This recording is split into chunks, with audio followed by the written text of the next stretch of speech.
Welcome to YOUCANIC. Today here on YOUCANIC we're going to go over how you would get your shifter to change gears. Say you've lost the key and you need to get your car towed or whatnot, and so without the key and the ignition and turned on and being able to press the brake, this is stuck in park, or it could be stuck in a gear, but generally it's stuck in park.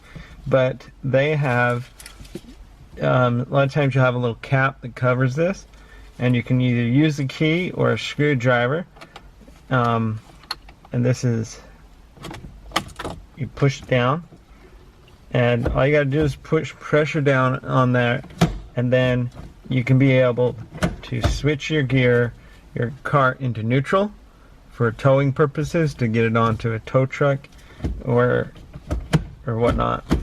But that's how you can unlock it. If you release, it will still go up into park, but it won't come back. But you can do, because this is the way you get it out of park, is by pressing that. It's a safety switch for you. But you just have to put your screwdriver in or the key and press it down after you've popped that little cover. Then that way you can get it in neutral to be towed, and to get it to a shop where you can get some more work done on it. And this is a 2012 Toyota Camry. Thanks for watching YOUCANIC, where you can be the mechanic.